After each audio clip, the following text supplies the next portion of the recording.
ജിജി, ഒരു പ്രധാനപ്പെട്ട സംശയം. ലോകത്ത് വലിയ മാറ്റം ഉണ്ടായിക്കൊണ്ടിരിക്കുകയാണ്. ട്രംപിൻ്റെ നിലപാടുകൾ ലോകത്ത് ഇതുവരെ ഉണ്ടായിരുന്ന എല്ലാ സമവാക്യങ്ങളെയും തെറ്റിക്കുകയാണ്. അമേരിക്കയുടെ ആഭ്യന്തര കാര്യത്തിലാണെങ്കിലും അമേരിക്കയ്ക്ക് പുറത്താണെങ്കിലും. അമേരിക്കയിലാണെങ്കിൽ ആദ്യമേ CIA, അവരുടെ രഹസ്യാന്വേഷണ ഏജൻസിയുടെ മുഴുവൻ ആളുകളുടെയും ലിസ്റ്റ് എടുക്കുന്നു, ആളുകളോട് പിരിഞ്ഞു പോകാൻ പറയുന്നു. സർക്കാർ ജീവനക്കാരോട് നിങ്ങൾ ഓരോ ആഴ്ചത്തേലും വർക്കിൻ്റെ റിസൾട്ട് തരണം, അതിൻ്റെ മെയിൽ റിപ്ലൈ തന്നില്ലെങ്കിൽ നിങ്ങൾ പിരിഞ്ഞു പോയതായിട്ട് കണക്കാക്കപ്പെടുമെന്ന് പറയുന്നു. അങ്ങനെ അമേരിക്കയിൽ വലിയ തോതിലുള്ള കൂട്ടപ്പിരിച്ചുവിടൽ അടക്കമുള്ള കാര്യങ്ങൾ. ഇനി അമേരിക്കയുടെ സഖ്യകക്ഷികളായിട്ടുള്ള രാജ്യങ്ങൾ, ഇപ്പോൾ യൂറോപ്യൻ യൂണിയൻ വേറെ ഒരു ശക്തിശേരിയായി മാറാൻ പോകുന്നു. നാറ്റോ ഏതാണ്ട് ഇല്ലാണ്ടാവാൻ പോകുന്നു. 5 Eyes എന്ന് പറയുന്ന ഇവരുടെ വിഖ്യാതമായ അമേരിക്കയും ഫ്രാൻസും ഓസ്ട്രേലിയയും കാനഡയൊക്കെ ചേർന്നിട്ടുള്ള ആ രഹസ്യാന്വേഷണ ഏജൻസി അതിൽ നിന്ന് വിഡ്രോ ചെയ്യാൻ പോകുന്നു. അതിലൊക്കെ ഉപരി സോവിയറ്റ് യൂണിയൻ്റെ കാലം മുതലുണ്ടായിരുന്ന ഒരു വൈരം, റഷ്യയുമായിട്ട് USSRമായിട്ടുണ്ടായിരുന്ന വൈരം മാറ്റിയിട്ട് റഷ്യ അമേരിക്ക ബൈ ബൈ എന്ന് പറയുന്നു. രണ്ടു കൂട്ടരും അങ്ങോട്ട് വളരെ വാമത്തോടുകൂടി സ്വീകരിക്കാൻ നിൽക്കുകയാണ്. അപ്പോൾ ലോകത്ത് എന്താ സംഭവിക്കാൻ പോകുന്നത്? അമേരിക്ക ഇതുവരെ ഉണ്ടാക്കി വെച്ചിരിക്കുന്ന എല്ലാ ഇക്വേഷൻസും മറിക്കുകയാണോ, അകത്തും പുറത്തും? അമേരിക്ക ഇക്വേഷൻ ഉണ്ടാക്കി വെച്ചു എന്ന് പറഞ്ഞില്ലേ, ആ ഇക്വേഷൻ ഉണ്ടാക്കി വെച്ചതിനൊരു ഉദ്ദേശമുണ്ടല്ലോ. ആ ഉദ്ദേശത്തിലേക്കാണ് അമേരിക്ക പൊയ്ക്കൊണ്ടിരിക്കുന്നത്. അതങ്ങനെ അമേരിക്ക അത് സെലൻസ്കി ട്രംപിനോട് പറഞ്ഞു, നിങ്ങൾ ക്ലിൻ്റൺ എന്ന് പറയുന്നു, ഒബാമ എന്ന് പറയുന്നു, പിന്നെ ട്രംപ്, പിന്നെ ജോ ബൈഡൻ, ഇപ്പോൾ വീണ്ടും ട്രംപ് എന്നൊക്കെ പറയുന്നു. എന്നെ അപ്പോഴൊക്കെ പുടിൻ തല്ലിക്കൊണ്ടിരിക്കുകയായിരുന്നു, നിങ്ങൾ നോക്കി നിന്നില്ലേ? അത്രയും ആരും എന്നെ സഹായിച്ചൊന്നുമില്ലല്ലോ. ഇത് സെലൻസ്കി പറയുന്നുണ്ട്. അത് വലിയൊരു മെസ്സേജാണ്. ഈ നമ്മൾ പറയുമ്പോൾ ജോ ബൈഡൻ ഇങ്ങനെ ചെയ്തു, ഒബാമ അങ്ങനെ ചെയ്തു, ട്രംപ് അങ്ങനെ ചെയ്തു, ഇതിനൊക്കെ ഒരു കണ്ടിന്യൂറ്റി അമേരിക്കയ്ക്കുണ്ട്. അമേരിക്കയുടെ താല്പര്യം, അമേരിക്കയ്ക്ക് ഉക്രൈൻ യുദ്ധം അന്ന് ആവശ്യമായിരുന്നു, ഇപ്പോൾ ആവശ്യമില്ല. ഇപ്പോൾ അവർക്കത് ആവശ്യമില്ല. ഇപ്പോൾ അവരുടെ ടാർഗറ്റ് ചൈനയാണെന്ന് പറയുന്നു. ദൈവത്തിനറിയാം ഏതാണ് ടാർഗറ്റ്. ചൈനയാണെന്ന് പറയുന്നു. ചൈനയെ ബ്ലോക്ക് ചെയ്യണമെങ്കിൽ റഷ്യയെ കൂട്ടുപിടിക്കണം. റഷ്യ വല്ലാതെ ചൈനയെ ഡിപ്പെൻഡ് ചെയ്യുന്നുണ്ട്. അവർ തമ്മിൽ നല്ല ബന്ധമാണ് റഷ്യ. അത് ഈ യുക്രൈൻ യുദ്ധം വന്നു കഴിഞ്ഞപ്പോൾ റഷ്യ, ചൈന, ഇറാൻ ഒരുപാട് സഹായിച്ചിരുന്നു. ചൈന, അവർക്ക് കോമൺ ബോർഡറും ഉണ്ടല്ലോ, ഒരുപാട് സഹായിച്ചിരുന്നു. അപ്പോൾ ഇത് ആ ഡിപ്പെൻഡൻസി കുറച്ചിട്ട് റഷ്യയെ തങ്ങളുടെ കൂടെ കൊണ്ടുവരണം. ഈ റഷ്യയുമായിട്ടുള്ള ശത്രുത എന്ന് പറയുന്നത് USSR ഉണ്ടായിരുന്നപ്പോഴുള്ള ശത്രുതയാണ്. ഇപ്പോൾ that is no more USSR, അത് റഷ്യയാണ്. പഴയ പേരിലേക്ക് അവർ പോയി. കോൾഡ് വാറിൻ്റെ കാലം കഴിഞ്ഞു, കമ്മ്യൂണിസത്തിൻ്റെ കാലം കഴിഞ്ഞു. കമ്മ്യൂണിസ്റ്റ് സോവിയറ്റ് യൂണിയനുമായിട്ടായിരുന്നു നിങ്ങൾക്ക് ശത്രുത. കമ്മ്യൂണിസം തന്നെ തകർന്ന് അവർ ജനാധിപത്യപരമായിട്ട് പുടിൻ അധികാരത്തിൽ വന്ന് പിന്നെ നിങ്ങൾക്ക് എന്താ പരാതി? അവരുമായിട്ട് അവിടുത്തെ ജനങ്ങളെന്താ തൊട്ടാൽ ചൊറിയുന്നവരാണോ? ഒന്നും അല്ലല്ലോ. സോ അമേരിക്ക ഡിസൈഡ് ചെയ്ത് ഇതിനാണ് ഇതൊക്കെ. ഇപ്പോൾ ട്രംപ് തുടക്കത്തിൽ ഇത് പറഞ്ഞിരുന്നതാണ്, ഈ വേണ്ടാത്ത യുദ്ധത്തിനൊക്കെ കാശ് മുടക്കുന്ന പരിപാടി ഞാൻ നിർത്താൻ പോവാണ്. ഇത് നിർത്താൻ പോവാണെന്ന് ജോ ബൈഡനും അറിയാം. ഞാൻ ഇപ്പോൾ പറയട്ടെ, സുനിൽ നോക്ക്, നാറ്റോയിൽ അംഗത്വം വേണം സെലൻസ്കിക്ക്. കൊടുക്കാമായിരുന്നില്ലേ? ജോ ബൈഡൻ പ്രസിഡൻ്റ് ആയിരുന്നപ്പോൾ കൊടുത്തില്ല. ഇപ്പോൾ എല്ലാവരും ട്രംപിനെ കുറ്റം, അയാൾ നാറ്റോയിൽ ചേർന്നാൽ തനിക്കെന്താ?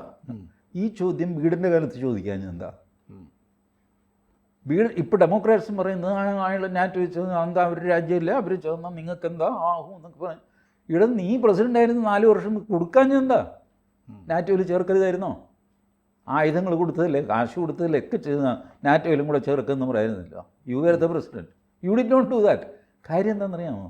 അമേരിക്ക യുക്രൈനെ നാറ്റോയിൽ ചേർക്കുകയില്ല. അത് ബൈഡനായാലും ചേർക്കുകയില്ല, ട്രംപ് ആയാലും ചേർക്കുകയില്ല, മറ്റേ ഇവരുണ്ടല്ലോ കമലാ ഹാരിസ് ആയാലും ചേർക്കുകയില്ല. അത് അവരുടെ ഒരു ഡിസിഷനാണ്. അതാണ് അമേരിക്കൻ ഡീപ് സ്റ്റേറ്റ്. ഞാൻ അതുകൊണ്ട് തുടക്കം മുതൽ ഞാൻ പറഞ്ഞുകൊണ്ട് ഈ ട്രംപ് വന്നു കഴിയുമ്പോൾ ഡീപ് സ്റ്റേറ്റ് ഇല്ലാതെ അങ്ങനെയൊന്നുമല്ല. ട്രംപ് വരുമ്പോൾ അവരുടെ അമേരിക്കൻ ഡിസൈൻ അനുസരിച്ച് ഡീപ് സ്റ്റേറ്റിൻ്റെ ഡിസൈൻ ഡീപ് സ്റ്റേറ്റ് മാറും. അതിൽ ഇപ്പോൾ ഇന്ത്യ അവരുടെ പ്രിയോറിറ്റിയിൽ ഇല്ലയെന്ന് വെച്ചു. ഇന്ത്യ, ബംഗ്ലാദേശ് ആകെ പോട്ടെ. അപ്പോൾ നമുക്കൊരാശ്വാസം, അവരുടെ റഡാറിൽ നിന്ന് നമ്മൾ ഔട്ടാണ്. ഏത് നിമിഷവും നമ്മൾ വീണ്ടും റഡാറിൽ വരാം. ഞാൻ ആലോചിച്ചു, ഇപ്പോൾ ആ സെലൻസ്കി ട്രംപ് പ്രസ് മീറ്റിലുണ്ടല്ലോ, സെലൻസ്കിക്ക് പകരം മോദി ആയിരുന്നെങ്കിലും ആലോചിച്ച് നോക്കി, what would have been the situation. America Trump കാടനായതുകൊണ്ടല്ല, അമേരിക്കൻ സാമ്രാജ്യത്വത്തിൻ്റെ തനി സ്വരൂപം ട്രംപ് പുറത്തെടുത്തതാണ്. സെലൻസ്കിയുടെ ഭാഗത്ത് തെറ്റുണ്ടോ ഇല്ലെന്നൊന്നും ഞാൻ പറയുന്നില്ല. ഇത് വഷളാക്കാൻ കാര്യം അയാളുടെ ഈ മീഡിയ മാനിയാണ്. അതെ അതെ, മീഡിയയുടെ മുമ്പിൽ ഷൈൻ ചെയ്യാനായിട്ട് ആശാനൊരു മീഡിയ കക്ഷിയാണല്ലോ സെലൻസ്കി. ബേസിക്കലി ഒരു സ്റ്റാൻഡപ്പ് കൊമേഡിയനായിരുന്നു. അപ്പോൾ ക്യാമറ കാണുമ്പോൾ ബഹളി ഇളകും. ട്രംപും അങ്ങനെ ബഹളിക്കുന്ന ആളാണ്. ക്യാമറയ്ക്ക് മുന്നിൽ സ്കോർ ചെയ്യാനായിട്ട് പലതും വിളിച്ച് പറഞ്ഞു. ഇത് സെലൻസ്കി വിചാരിച്ചില്ല. ബട്ട് സംഭവം സെലൻസ്കിക്ക് പകരം നമ്മുടെ പ്രധാനമന്ത്രി ഇരിക്കുന്നു എന്ന് വയ്ക്കുക. ഇങ്ങനെ ട്രംപ് പെരുമാറുമോ? ഒന്ന്, ട്രംപ് അങ്ങനെ പെരുമാറുന്നില്ല. നമ്മുടെ പ്രധാനമന്ത്രി അതിൽ വിട്ട് സംസാരിക്കില്ല. ക്യാമറ ഉണ്ടെന്ന് വിചാരിച്ചിട്ട് അവളൊന്ന് എന്തെങ്കിലും വിളിച്ചു പറയില്ല. വാസ്തവത്തിൽ സെലൻസ്കി അങ്ങനെ ചെയ്തു. ബട്ട് ഒരു നിമിഷം ഞാൻ ശങ്കിച്ചു, ഈ ദ വേ ട്രംപ് ഫയർഡ് സെലൻസ്കിയെ. എന്തുണ്ടാ നിൻ്റെ കയ്യിൽ? You don't have any card. We are with you, you have card. You have nothing. ഒന്നും ഇല്ലടാ പിച്ചക്കാരാ. അതെ അതെ, ഞാൻ ഒരു മര്യാദ വിചാരിച്ച് നിന്നെ കയറ്റിയിരുത്തി കഴിയുമ്പോൾ നീ എൻ്റെ നെഞ്ചത്ത് കയറുന്നു. അവിടെ അവിടെ അതിപ്പോൾ ചേട്ടനും മനസ്സിലാവില്ല. കുറച്ച് കഴിയുമ്പോൾ എനിക്കെന്ത് മനസ്സിലാവുമെന്ന് ഞാൻ തീരുമാനിച്ചോളാം. We will decide what we will feel. Don't dictate. ഇങ്ങനെയൊക്കെ പറഞ്ഞു പോകുന്നു. അത് ഞാൻ പറയുന്നത് അമേരിക്കൻ താല്പര്യങ്ങളല്ല. അതിന് സാമ്രാജ്യത്വം അതൊന്നും വിളിക്കാമോ എന്ന് എനിക്കറിയില്ല. But the interest of USA, that continues irrespective of Obama, Clinton, Kamala Harris, Joe Biden or Trump. America ഒരു സ്ഥലത്ത് യുദ്ധത്തിന് കോപ്പ് കൂട്ടുന്നു എന്ന് വെച്ചാൽ അതിനർത്ഥം അമേരിക്കയ്ക്ക് ആ സമയത്ത് ആ യുദ്ധം ആവശ്യമുണ്ടെന്നാണ്. അത് നിർത്തുകയും ചെയ്യും. ചുമ്മാ അങ്ങ് നിർത്തും. അഫ്ഗാനിസ്ഥാനിൽ നിന്ന് വെറുതെ ഇറങ്ങിപ്പോയി അമേരിക്ക. ഇല്ല, ഒന്നും നേടിയില്ല. ഒന്നും നേടിയില്ല എന്ന് വെച്ചാൽ അമേരിക്കയ്ക്ക് നേടാനുള്ളത് നേടി അവർ പോയി. ഇപ്പോൾ ട്രംപ് പറയും നമ്മുടെ 2 ലക്ഷം ആയുധങ്ങൾ ഇട്ടിട്ട് വന്നു, എന്തൊരു റെസ്പോൺസിബിൾ പരിപാടിയാണ്.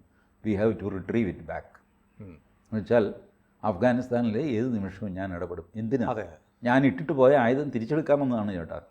തൂമ്പ ഇവിടെ വെച്ച് മറന്നുപോയി, അത് എടുക്കാൻ തിരിച്ചു വന്നതാണ്. എന്നാൽ പിന്നെ നീ പോകാത്തത് എന്താ? പോകാമെന്നേ, ഞാനൊരു ചായ കുടിച്ചിട്ട് പതുക്കെ പൊക്കോളാം. നീ അവിടെ നിൽക്കും. ഇപ്പോഴാണ് മനസ്സിലാവുന്നത് വീണ്ടും അഫ്ഗാനിസ്ഥാനിൽ ഇടപെടാനുള്ള ഒരു കാരണം ഉണ്ടാക്കാനാണ് ആ ആയുധങ്ങൾ അവിടെ ഉപേക്ഷിച്ച് പോയത്. ടാങ്ക് അടക്കമുള്ള ആയുധങ്ങൾ ഉപേക്ഷിച്ച് പോയത്. ഇതാണ് അമേരിക്കയുടെ design.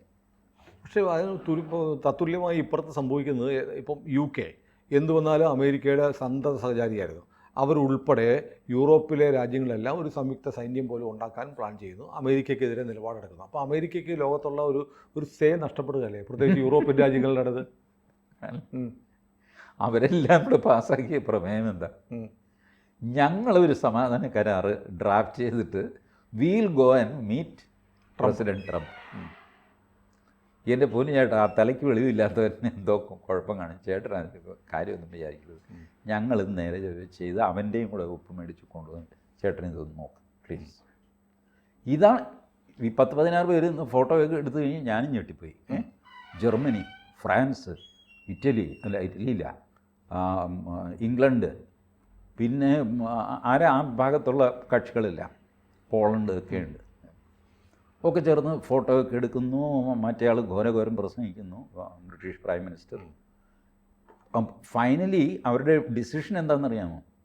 V will make a joint peace agreement and submit it to US president. ഇതൊന്നും പരിഗണിക്കുക കേട്ടാ എന്ന് പറഞ്ഞ് കൊടുക്കാനാണ്. അല്ലാതെ അവരുടെ കാശില്ല. അതെ അതെ, ഇപ്പോൾ $2.8 ബില്യൺ കൊടുത്തു എന്ന് ഇംഗ്ലണ്ട് പറഞ്ഞു. ആ കാശ് ആരുടെ? പുട്ടിൻ്റെ കാശാണ്. പുട്ടിൻ ഇംഗ്ലണ്ടിൽ ഡെപ്പോസിറ്റ് ചെയ്തിരുന്നു, റഷ്യയുടെ ഡെപ്പോസിറ്റ്. ഈ പ്രശ്നം വന്നു കഴിഞ്ഞപ്പോൾ ഡെപ്പോസിറ്റ് മുഴുവനും ഇവർ മരവിപ്പിച്ചു. റഷ്യ ഒരുപാട് സ്ഥലത്ത് കാശ് ഇൻവെസ്റ്റ് ചെയ്തിട്ടുണ്ട്. ഫ്രാൻസിൽ, ഇംഗ്ലണ്ടിൽ, ഈ നോർവേ എന്നൊക്കെ പറയുന്ന രാജ്യങ്ങളുണ്ട്, ഡെൻമാർക്ക്. അവിടെയൊക്കെ റഷ്യക്ക് ഇൻവെസ്റ്റ്മെൻ്റ് ഉണ്ട്, ഗവൺമെൻറ് ഓഫ് റഷ്യ. ഈ ഇൻവെസ്റ്റ്മെൻറ്റ് ഇവന്മാർ ഫ്രീസ് ചെയ്തു. ഇത് ഇന്ന് 10 പൈസ ഇനി ഞങ്ങൾ തരില്ല, വേണ്ടാന്ന് പറഞ്ഞിട്ടാണ്. അയാൾ യുദ്ധമാണില്ല. അപ്പോൾ ഈ ഫ്രീസ് ചെയ്ത എമൗണ്ട് ഇവരുടെ ഇരിക്കുകയല്ലേ, അതിൽ നിന്ന് എടുത്തിട്ട് സെലൻസ്കിക്ക് കൊടുത്തിരിക്കുക. അല്ലാതെ ഇംഗ്ലണ്ടിൽ എവിടുന്ന കാശ്? ഇതാണ് ഈ കീർ സ്റ്റാമർ വലിയ പ്രസംഗം നടത്തി കഴിഞ്ഞപ്പോൾ ഞങ്ങൾ ഇതിൻ്റെ ഉക്രൈൻ്റെ താല്പര്യം ഞങ്ങൾ നോക്കും. ട്രംപ് അടുത്ത് നിൽപ്പുണ്ട്. ട്രംപ് ചുമ്മാ ഒരു ചിരിയോടെ ചോദിച്ചു, ഒറ്റയ്ക്ക് നോക്കുമോ ഉക്രൈൻ്റെ കാര്യം എന്ന് ചോദിച്ചു. ഒരു ഇളിഞ്ഞ ചിരിയായിരുന്നു കീർ സ്റ്റാമറിൻ്റെ മറുപടി. അതോടെ ഗ്യാസ് പോയി പുള്ളിയുടെ പ്രസംഗത്തിന്. പുള്ളി അങ്ങ് കത്തിക്കേറിയൊക്കെ ഇങ്ങനെ വന്നതാണ്. ഒറ്റയ്ക്ക് നോക്കാമോ? അയ്യോ അത് പറ്റില്ല, ചേട്ടൻ്റെ ധൈര്യത്തിലാണ് ഈ ചേട്ടൻ ഉണ്ടെന്നുള്ളതാണ്. ചേട്ടനില്ല, ചേട്ടൻ പറഞ്ഞ് ഞാൻ കാലം മാറി, എനിക്ക് പറ്റില്ല. പക്ഷേ കാശ് മേടിച്ച് അമേരിക്ക അടങ്ങുള്ളൂ. $350 ബില്യൺ ഞങ്ങൾ തന്നിട്ടുണ്ട്. അതുകൂടാതെ ഏകപ്പെട്ട ആയുധങ്ങൾ തന്നിട്ടുണ്ട്. വെറുതെ തന്നതിലൊക്കെ തിരിച്ചു വയ്ക്കുന്നു. തിരിച്ചു വെച്ചില്ലെങ്കിൽ നിൻ്റെ ധാതു ശേഖരം അടുത്ത അമേരിക്ക ചെയ്യാൻ പോകുന്ന അങ്ങനെ ആയിരിക്കും. അതിനായിട്ട് അവർ സൈന്യത്തെ അങ്ങോട്ട് വിടും. അമേരിക്കയുടെ അധിനിവേശം ഉണ്ടാവും. ഞങ്ങളുടെ കാശ് തിരിച്ചെടുക്കാൻ വേണ്ടിയിട്ടാണ്, വേറെ ഒന്നുമില്ല. കാശ് തരാൻ നിങ്ങളുടെ ഇല്ല, വേണ്ട, ഞങ്ങൾ നെല്ല് കൊണ്ടുപോയിക്കോളാം, അത് കൊയ്യാൻ വന്നതാണെന്ന് പറഞ്ഞിട്ട്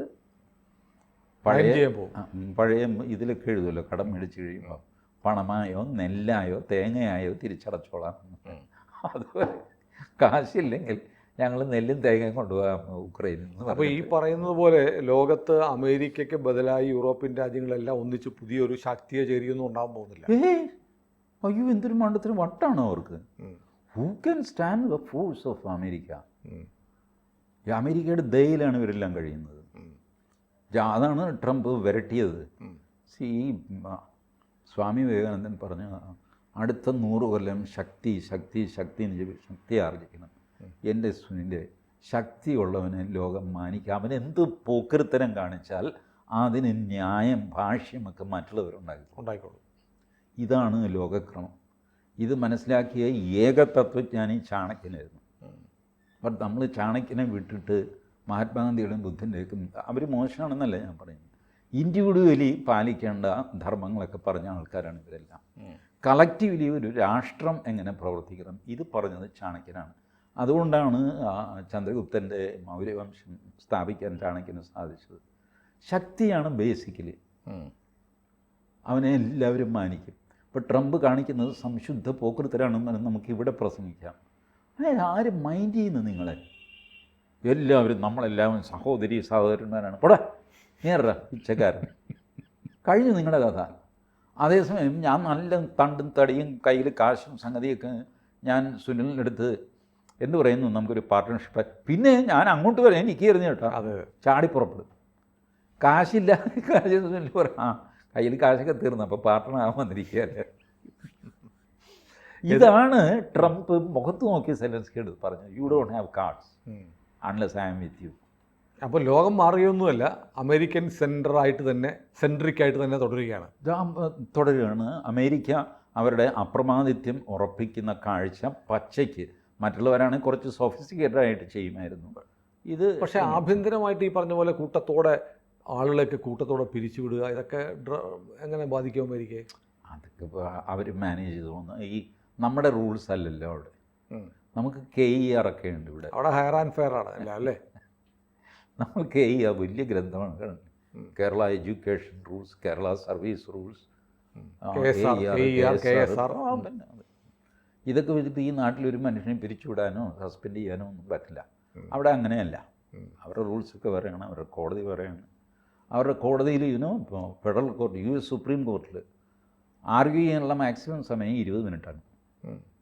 20 മിനിറ്റിൽ നിങ്ങളുടെ ആർഗ്യുമെൻറ്റ് തീർത്തോളണം. അല്ല ഇവിടുത്തെ പോലെ കാളമൂത്രം പോലെ 66 ദിവസം വാദിച്ചുകൊണ്ടിരിക്കാൻ ആനി പൽക്കി വല ഇടയ്ക്കിടയ്ക്ക് വെള്ളം കുടിക്കുന്നു, ആ പരിപാടിയൊന്നും ഇല്ല. 20 മിനിറ്റാണ്. എന്ത് കേസാണെങ്കിലും ശരി 20 മിനിറ്റ്സ് പടയെന്ന് ഡിസ്പോസ് ചെയ്യും. നമ്മുടെ ഇവിടെ 45 വർഷമായാലും കേസ് തീരില്ല. അതെ അതെ. അപ്പോൾ ഏതായാലും ഇപ്പോൾ ചിലരൊക്കെ ഇങ്ങനെ ഒരു ആശങ്ക നമ്മുടെ പ്രേക്ഷകരൊക്കെ പറയുന്നുണ്ട്, അമേരിക്ക ലോകത്ത് ഒറ്റപ്പെടാൻ പോവുകയാണ്. അങ്ങനെയൊന്നുമല്ല. ഒറ്റപ്പെടുമായിരിക്കാം, പക്ഷേ ഹിമാലയത്തിൻ്റെ ഒറ്റപ്പെടലായിരിക്കും. ഹിമാലയം ഒരെണ്ണേ ഉള്ളൂ ലോകത്ത്. അതെ അതെ അതെ. ബാക്കിയെല്ലാം കൂടിയിട്ടും കാര്യമില്ല. കൂടുതൽ വാർത്തകളും വിശേഷങ്ങളും നിങ്ങളിലേക്ക് എത്താൻ ABC മലയാളം സബ്സ്ക്രൈബ് ചെയ്യുക, ബെൽ ബട്ടണും അമർത്തുക.